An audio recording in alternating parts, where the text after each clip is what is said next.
नमस्कार, सुहासिनीज लाईफस्टाईलमध्ये तुमचे खूप खूप स्वागत आहे. आम्ही चाललो होतो पितळी भांड्यांसाठी आणि इतर खरेदीसाठी आपल्या पुणे येथील रविवार पेठ, सदाशिव पेठ या मार्केटमध्ये. आणि मग शनिवारवाडा लागला. शनिवारवाडा बघताना ना प्रत्येक वेळेस जरी बघितलेला असला तरी फार छान फील होतं आणि मन प्रसन्न होतं. पुढे गेल्यानंतर आपले दगडूशेठ हलवाई गणपती बाप्पांचं मंदिर लागतं. तिथे दर्शन घेणं अवघड होतं कारण की इतकी गर्दी होती की शनिवार असल्यामुळे ना प्रचंड गर्दी. मग काय, बाजार आला आणि बहिणीची आणि आईची खरेदी सुरू झाली. खरेदी करण्यापूर्वीच बॅग्स त्यांनी घेतल्या. नंतर ना भावाच्या मुलीला नायराला, अर्विकाला आणि उन्नतीला ना आईने साध्या घरात असं खेळण्यासाठी चप्पल घेतलेल्या. चप्पल खरेदी केली. त्याच्या ह्या मार्केटच्या, फुलांच्या मार्केटच्या समोरच शॉप होतं अगदी. तिथे चप्पल घेतली आणि इथली फुलं बघून मग मला कंट्रोल झाला नाही. मी परत छान असं फुलांची शूटिंग केली. खरं तर कमळाची फुलं इतके सुंदर होते इथे, पांढऱ्या कलरचे आणि गुलाबी कलरचे. इथल्या माळा अगदी मन प्रसन्न करणारं होतं. आणि इतकं भयानक ऊन होतं की बाजारात आल्यानंतर ना थोडं चालल्यानंतर असं वाटत होतं की आपण चक्कर येऊन पडू की काय. नंतर पुढे गायत्री सुगंधी म्हणून शॉप आहे. इथून मागच्या वेळेस मी आणि बहिणीने देवाचे आसन घेतले होते, पण यावेळेस तेवढं ना फारसं, म्हणजे या वस्तू आता आमच्याकडेही मिळतात म्हणून एवढं अट्रॅक्टिव्ह नाही वाटलं. याच्या पुढे जे शॉप होतं ना ते फार सुंदर होतं. त्यांच्याकडे असंख्य अशा वस्तू होत्या आणि युनिक देवीचे म्हणजे आपण महालक्ष्मींचा उपवास पकडतो ना, त्यांचे ड्रेस पण फार छान होते त्यांच्याकडे. मला नंतर वाटलं की एखादी साडी मी घ्यायला हवी होती, पण सगळेजण ऊन आणि त्यामध्ये बाजारातली गर्दी आणि मी शूटिंग करते, बाकीचे आई आणि बहीण बघत होते. माळा वगैरे देवांसाठी किमती पण तशाच होत्या, चांगल्यापैकी किमती होत्या, पण माळाही छान होत्या यांच्याकडे आणि देवीची साडी खरंच सुंदर होती. नंतर मला जाणवलं की अरे पुढे आल्यानंतर घेऊन टाकायला पाहिजे होती, कारण की प्राईस पण भरपूर होती यांच्या साडींची. 400, 500, 600 रुपये, 1000 रुपये अशी होती, पण क्वालिटी नंबर होते, एक नंबर होती. नंतर यांच्याकडे देवही होते, बऱ्याच वस्तू होत्या, रुखवताच्याही वस्तू होत्या यांच्याकडे. यांच्याकडचे ना आईला ना असा दिवा मला म्हणजे तिघी बहिणींना आणि आईला स्वतःसाठी पण घ्यायचा होता. आता अधिक मास आहेच म्हणूनच. आणि आम्हाला प्रत्येक बहिणीला 15-15 हजार रुपये दिलेले होते. त्याच्यात मग आम्ही खूप सारी पितळी भांड्यांची शॉपिंग केलेली, काही ड्रेस घेतलेले मी. बऱ्यापैकी हे झाडं पण मला छान वाटलेले आणि सगळं देवपूजेचं साहित्य या दुकानात ॲवेलेबल आहे. तुम्ही बरेच जण जाती असाल. छान वाटलेलं मला हे शॉप. मस्तच वस्तू होत्या यांच्याकडे, पण आपल्याला घ्यायचं नसतं आणि किमती पण भरपूर असतात, म्हणून मग असं वाटतं की नको, राहू द्या. आणि शूटिंग करण्यामध्ये ज्यावेळेस मी वेळ देते ना त्यावेळेस मला लक्षात येत नाही बऱ्यापैकी वस्तू, म्हणजे नजर टाकत असते मी, पण अगदी जवळून म्हणजे असं खूप निरीक्षण करत नाही. आणि व्हिडिओ एडिटिंग करताना वाटतं की अरे ही वस्तू फारच सुंदर होती, ही राहून गेली. पुढे आलो, तिथे चौकी आहे, भाजी मंडी आहे, त्याच्या बाजूलाच या दोघं मावशी. बऱ्याच जणांनी इंस्टाग्रामवरती यांचे रील बघितलेले असतील. अगदी मस्त क्वालिटीचे पाटे, वरवंटे, खलबत्ते विकत असतात. आणि ऑनलाईन घेणार ना तर खरं तर महाग आहेत, पण यांच्याकडे स्वस्त आहेत. 250 रुपयालाही हे छान असा खलबत्ता द्यायला तयार झाल्या होत्या. मी व्हिडिओ करत होती, त्यांना वाटलं की हे घेऊन टाकेल. व्हिडिओ करताना ना बऱ्याचदा मला, म्हणजे ज्यांच्याकडे करते ना त्यांना आशा असते की विकत घ्यावं, पण आधीच आपल्याकडे वस्तू असतात ना, मग आपण प्रत्येक वस्तू खरेदी करू शकत नाही. मला बऱ्याचदा ना लोकांचं मन नाराज करावं लागतं. त्या मावशी बिचाऱ्या खूप आग्रह करत होत्या. मला 200 रुपयालाही खलबत्ता द्यायला तयार झाल्या होत्या, पण मी इतक्या खलबत्त्यांचं काय करू हा विचार करत होती. जर त्यांचं मन राखलं असतं तर मी घ्यायलाही तयार झाली होती. या बाजारामध्ये ना ठिकठिकाणी ते बांबू वगैरे मार्केट आहे ना वस्तूंचं, तिथे भरपूर ठिकाणी मला दगडी वस्तू विकणाऱ्या मावशी दिसलेल्या आणि वयस्कर एवढ्या उन्हामध्ये असतात. मग आपल्यालाही वाईट वाटतं की अरे घेऊन टाका, जाऊ द्या, 200-300 रुपये आपण कुठेतरी खर्चून टाकत असतो. पण मन आवरलं. आई म्हटली जाऊ दे, कशाला एवढे जमा करते. मग आम्ही पुढे आलो. ही संपूर्ण लाईनच ना पितळी आणि तांब्याच्या भांड्यांची आहे. पुणेकरांना तर माहितीच आहे. हे तुळशीबागकडे जाणारा रस्ता आहे आणि आत याच्या राम मंदिर आहे. ही दुकानं राम मंदिराकडून पण येतं यांचं तोंड आणि इकडून पण येतं, म्हणजे दोन दारी घरासारखे आहे ते. यांच्याकडेही छान छान वस्तू होत्या. अनेक दुकानांची मी शूटिंग केलेली. तसं बरेच जण ना यांच्याकडेही छान होत्या. यांच्याकडून ना आईने आणि माझ्या बहिणीने दोघांनी म्हणजे बिर्याणीचं भांडं घेतलेलं आहे. मी तुमच्यासोबत पुढच्या व्हिडिओमध्ये शेअर करेलच. छान होते यांच्याकडे पण बऱ्यापैकी म्हणजे चांगल्या चांगल्या क्वालिटीच्या. त्यांचा नंबरही देते तुम्हाला. आणि दिवे जे आम्ही घेतले आहेत ना, आईने आम्हाला जे घेतले ते पण यांच्याकडूनच घेतलेले. देव पण अतिशय सुंदर अँटिक पद्धतीचे यांच्याकडे अवेलेबल आहे. दुकानाचं नाव आहे ते ना पाठवणार आहे. ज्यांना देव मागवायचे असतील तर त्यांनी त्यांच्या नंबरवरती कॉल करून सिलेक्ट करून नक्कीच तुम्ही हे करू शकतात. छान छान आहेत. नीट बघून घ्या, पारख करा आणि मगच मागवा. मी पण म्हणजे असं खात्री नाही देऊ शकत की, पण म्हणजे त्यांच्याकडे बघून त्यांच्या बोलण्यावरून वाटलेलं असं विश्वासघात नाही करणार. कारण की महत्त्वाचं म्हणजे त्यांनाही शॉप चालवायचं आहे. म्हणून नंबरवरती दिसतोय, तुम्ही स्क्रीनशॉट काढून त्यांच्याशी कॉन्टॅक्ट नक्कीच करू शकतात. या बाजारात आल्यानंतर ना वेड लागतं, इतकं लागतं की म्हणजे असं वाटतं की कुठली कुठली खरेदी करायची आणि काय काय करायचं, काय काय घ्यायचं, काय काय राहू द्यायचं आणि सगळंच उचलून न्यावं की काय. खरं तर इतक्या सुंदर आणि युनिक वस्तू आहेत इथे. आमच्या नाशिकलाही भरपूर मिळतात असं नाही, पण इथला बाजार मोठा आहे कारण की पुणे हे खूप मोठं शहर आहे.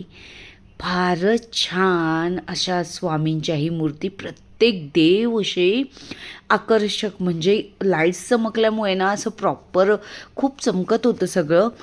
पण जवळून जर बघितलं ना फार छान, म्हणजे असं वाटत होतं सगळे देव आपल्याकडे असावेत. काही मोजके लोक सोडले ना तर फार छान आहेत सगळे शॉपवाले. अगदी चांगलं नेचर आहे यांचं. मस्तच, म्हणजे दाखवतानाही कंटाळा करत नाही आणि थोडंफार मार्जिनी करतात, म्हणजे कमी करतात आपल्याला, पण थोडं आपल्याला जमायला हवं ते. आणि नंतर ना काही जण अजिबातच करत नाही. आणि या राम मंदिराच्या परिसरात आल्यावर ना काय फील होतं मी तुम्हाला शब्दात सांगू शकत नाही. इतकी शांतता आहे इथे. गर्दी असून पण खूप शांतता, गारवा आहे. भांडी तर बघू शकतात, एक नंबर. इथे वेगवेगळ्या डिझायनर आणि हँडमेड्स आहेत. डब्बे पण अतिशय सुंदर होते, पितळी. असं वाटतं इथं आल्यानंतर आपण परत घरी लवकर जावंच नाही. छान असे. मला ना तेलाची बरणी बघायची होती. ह्या समया माझ्या बहिणीने घेतलेल्या, तिला फार आवडल्या होत्या. तिला छोट्या समया पण घ्यायच्या होत्या. ही छोटी परात किती छान होती, 2400 रुपयाची होती, पण मस्तच होती. ही दुसरी अगदी मस्तच होती. नंतर आम्ही राम मंदिराकडे येण्यासाठी ना एंट्री केली. हे जे शॉप आहे ना, इथून माझ्याकडे जी धूप दाणी आहे ती घेतलेली होती. आणि बरेचसे शॉप्स आहेत. आता एकाच आईची मुलं पण बघा, प्रत्येकाच्या आवडीनिवडी कशा असतात.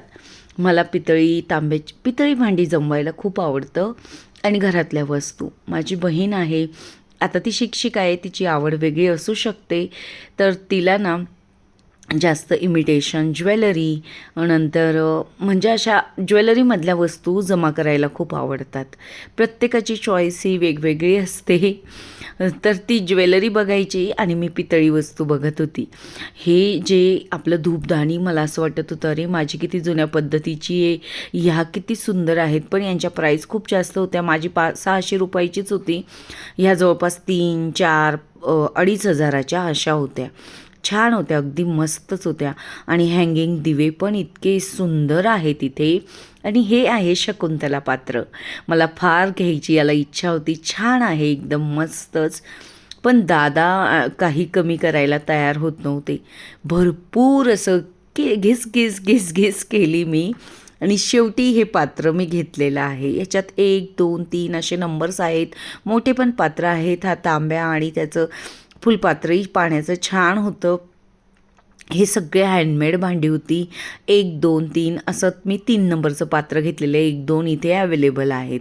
पातेले पण छान अगदी मस्तच इथे आहेत. तवा, भरपूर असे शॉप्स आहेत, असंख्य आहेत. हा एकीकडचा बाजार आहे आणि पलीकडे दुसरा बाजार आहे. माझ्या बहिणीला ही उरली आवडली होती, तिला घ्यायची होती, पण ते भाव थोडा कमी करत नव्हते. नंतर ना हे जे घंटा आहेत तर छान असं हवेतला म्हणजे आपल्या टांगल्या ना तर छान वाजतात, नाद छान येतो यांचा. इथे ना मोठ्या मोठ्या अशा घंटा मिळतात ज्या वास्तुशास्त्रानुसार आपल्या घरात लावायला हव्यात. अगदी म्हशीच्या गळ्यात खेडेगावात बांधतात ना त्या टाईप दिसतात, पण तशा नसतात. छान 4-5 अशा होत्या. मी घेणार होती, पण आई आणि बहीण पुढे चालली गेली. काका काही कमी पैसे करत नव्हते. तिकडून येताना घेऊ परत आणि राहून गेलेलं. त्या काकांकडून आम्ही पितळी अशी छोटीशी 250 रुपयाची मी उलथणी घेतलेली आहे. आणि हे आहे संजय नॉव्हेल्टीज. बऱ्यापैकी देव आणि आता मी ज्या वस्तू घेतल्या आहेत यांच्याकडून घेतलेल्या आहेत आणि बहिणीने आणि आईने वेगवेगळ्या शॉपमधून घेतलेल्या आहेत. ही जी हंडी आहे ह्या हंडी पण खूप आवडल्या होत्या. त्यापैकी मी एक घेतलेली मी तुमच्यासोबत नक्कीच शेअर करेल. मी ते तेलाची बरणी शोधत होती, पण तेलाची बरणी मला पाहिजे तशी मिळत नव्हती.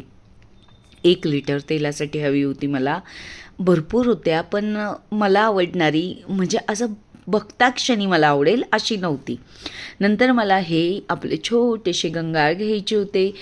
मग मला बऱ्यापैकी त्यांनी दाखवलेले गंगाळ आणि मी 2 घेतलेले. एक गंगाळ मी 550 रुपयाला घेतलेलं, असं 1100 रुपयात जोडी घेतलेली. बहिणीने यांच्याकडून ना हँगिंग दिवे घेतलेले तिच्या देवाऱ्यासाठी, घंटा घेतलेल्या, आईने पण घेतलेल्या. नंतर आईने आपले म्हणजे कुंकू आणि हळदीसाठी करंडे घेतलेले. नंतर बहिणीने अजून काय घेतलेलं मी तिला विचारते, कारण की मी शूटिंग करण्यात व्यस्त होती आणि ते घेत होते. फक्त मी बघत होते की एकदा बघत होती की काय घेत आहेत वगैरे असं. पुढे आलो यांच्याकडेही अगदी छान असे मस्त तांब्याचे भांडे होते. छान होते. कढई पण फार छान होत्या. बरीच भांडी होती. इथे शॉप्स भरपूर आहेत आणि मला यांच्याकडचं ना वरणाचं भांडं आवडलं होतं. अगदी जुन्या पद्धतीचं आहे, हँडमेड आहे, मस्तच होतं. स्टीलचे भांडेही भरपूर होते यांच्याकडे. हंडी टाईप होतं, मटका टाईप, जे पूर्वी असायचं, अगदी पूर्वी असायचं ना तसंच होतं. पण ना एकाची किंमत 1600 होती, एकाची 2100 होती. मी 3-4दा बघितलं, पण त्यांनी अजिबात कंटाळा केला नाही आणि मी नंतर ठेवून पण दिलं.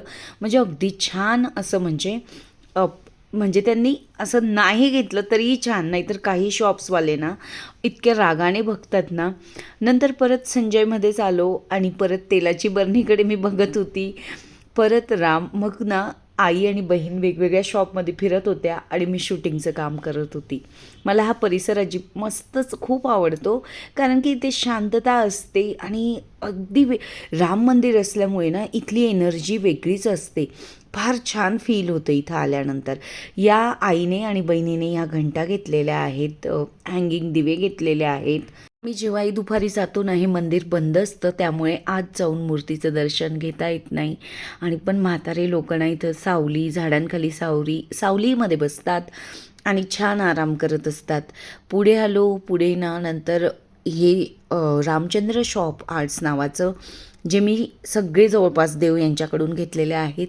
आणि 2.5 वर्षापूर्वी मी यांच्याकडे व्हिडिओ बनवला होता. खूप व्हायरल झाला होता तो व्हिडिओ, सगळ्यांना खूप आवडला होता आणि यांच्याकडे भरपूर जण जाऊनही आले होते. त्यांनी गेल्यानंतर मला लगेच ओळखले. आईला, बहिणीला आम्ही तिघांनी खूप खरेदी केली होती पूर्वी यांच्याकडे. नंतर आईला कुकर घ्यायचा होता, मग मी सांगितलं या कंपनीचा घे, अगदी चांगला आहे. तिथेच अगदी म्हणजे पितळी भांड्यांचं शॉप्स आहेत ना फ्रंट साईडने, त्याच्यासमोरच एक पंड्या नावाचं स्टोअर आहे. चांगल्या क्वालिटीची म्हणजे भांडी होती यांच्याकडे, सगळे ब्रँडेड भांडी होती आणि मस्तच होती. बरीचशी शूटिंगही केलेली मी त्यांच्याकडे. भांडी छान होती, क्वालिटी होती एक नंबर, पण ते तितके उत्साही दिसत नव्हते दाखवण्यामध्ये.